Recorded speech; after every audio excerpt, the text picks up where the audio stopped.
மின்சார ஒழுங்குமுறை ஆணையம் வந்து மின்கட்டணம் உயர்த்துவதற்கான உத்தரவுகளை பிறப்பிக்கிற இடம் மின்சார ஒழுங்குமுறை ஆணையம் தான். இப்போ மின்சார வாரியத்துக்கு அவங்க ஒழுங்குமுறை ஆணையம் உத்தரவுகளை போடுவாங்க. நீங்கள் இவ்வளோ இந்த வருஷம் ஏற்றி ஆகணும்னு சொல்லுவாங்க. ஒன்று அரசு அது ஏற்றணும், இல்லைனா அரசாங்கம் அதுக்கான நிதியை கொடுக்கணும்.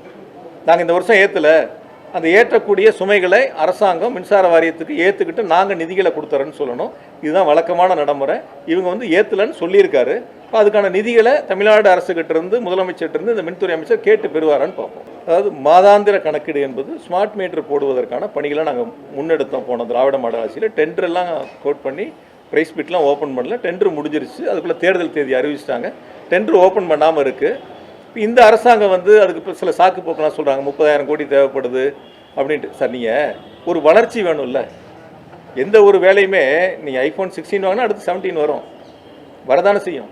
17 வந்துருமேங்கிறதுக்காக 16 வாங்காமல் இருப்பீங்களான்னு கேட்குறேன். இன்றைக்கி ரொம்ப அதிபுத்திசாலித்தனமாக ஒரு கருத்தை சொன்னார். சிம் கார்டு போடணும், அடுத்து வந்து இன்னொரு டெக்னாலஜி வந்துட்டால் இது என்ன பண்ணுறது, இது என்ன பண்ணுறதுன்னாரு. இப்போ அடுத்து இன்னொரு லேட்டஸ்ட் மாடல் வருதுங்கிறதுக்காக இந்த மாடலை யாரும் வாங்காமல் இல்லையே, யாரும் பயன்படுத்தாமல் இல்லையே. இப்போ வரக்கூடிய கால சூழ்நிலைக்கு ஏற்ப நம்ம மேம்படுத்திக்கணும். இதுதான் நடைமுறையில் இருக்கக்கூடிய வழக்கமான ஒன்று.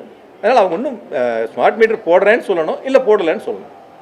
30,000 கோடி வந்து கூடுதலாக செலவு ஏற்படும், அதனால் வந்து நாங்கள் பார்த்துட்டு அப்புறம் செய்கிறேன்னு சொல்லியிருக்காங்க.